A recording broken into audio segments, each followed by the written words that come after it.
Hi guys, in this tutorial we're going to be making this white lace bridal shoe. It's beaded with white halfback beads and Swarovski crystals. The total cost of the supplies was right around $25 and the total time to make it was right around 4 hours. This is my interpretation, but just keep in mind that because you're making this yourself, you can bead the entire shoe. You can bring it as far down as you want and really make this your own. I wanted a simple yet dramatic look, if that makes sense.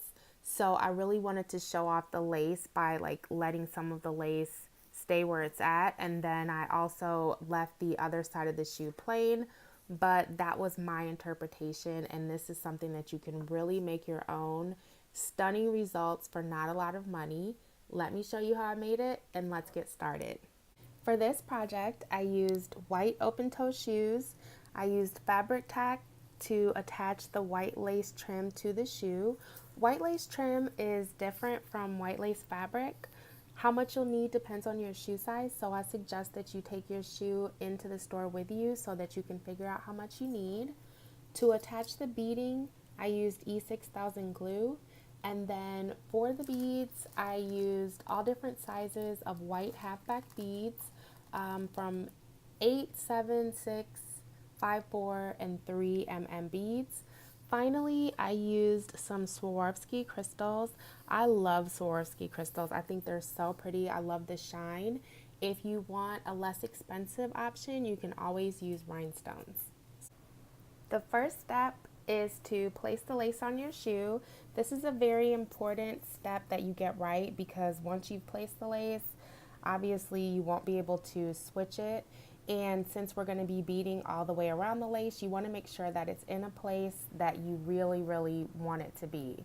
I know that I want the lace to overlap the foot, and this is kind of the area that I want. So I'm going to tape it down and see what it looks like, and I will come right back.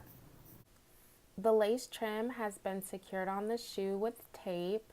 So now I'm going to match up this look with the other shoe to make sure that the lace is in the same place on each shoe.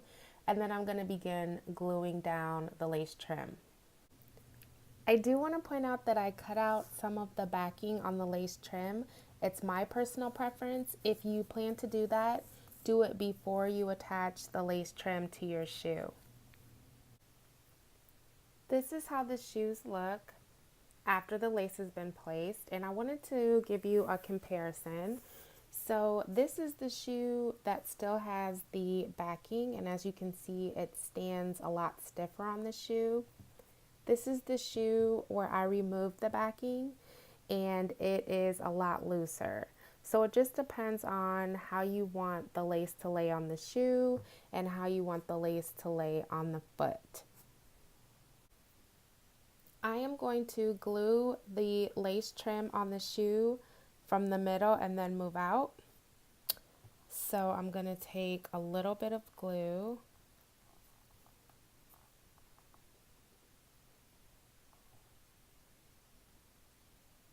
And you just want like a tiny dot because you don't want it to overlap.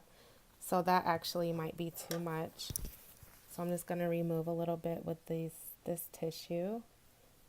And then I'm going to press it down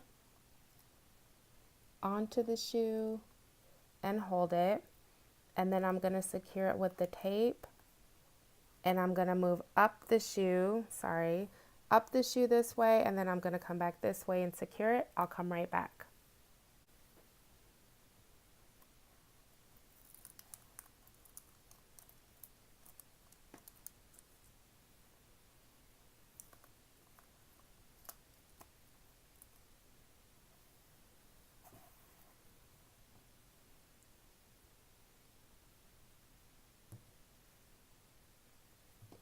When you're gluing, you want to make sure that you don't get any glue on the backing of the lace or lace trim because that's going to come right through.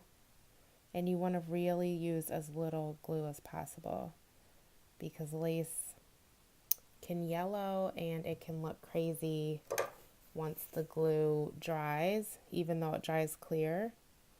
So just use as little as possible.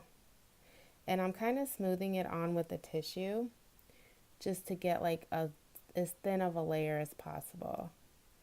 So I'm just laying this on, letting it dry, and then moving up the shoe. The lace is secure on my shoe, so my next step is beading.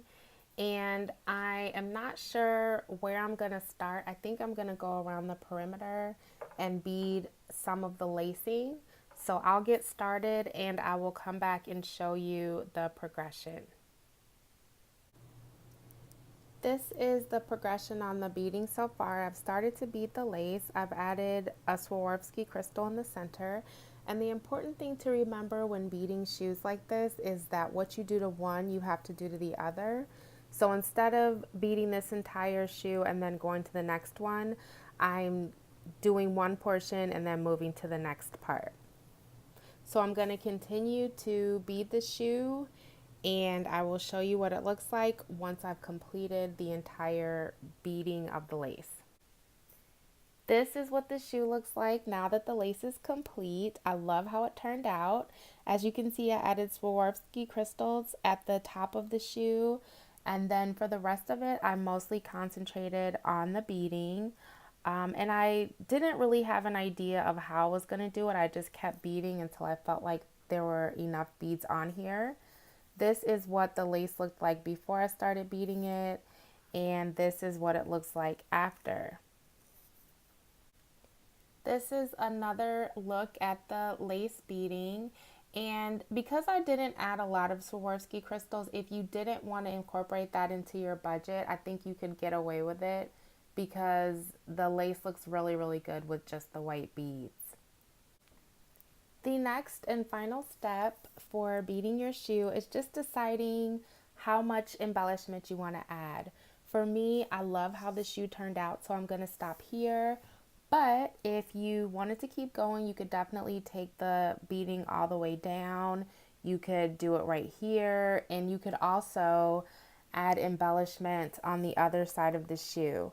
For me, I'm going to leave this side plain because I like the contrast, but there are so many other things that you can do, and I'll show you one quick suggestion in just a moment. When I purchased this lace trim, half a yard got me 3 panels that looked like this. So it got me this piece and then this piece for the other shoe. And then I had one piece left over that was like this. So what I did, let me pull this down a little bit. What I did was I separated this part out. And then I wanted to show you that if you wanted to add another design, you don't have to take the whole thing, but you could kind of add it like this on the other side of the shoe and embellish that.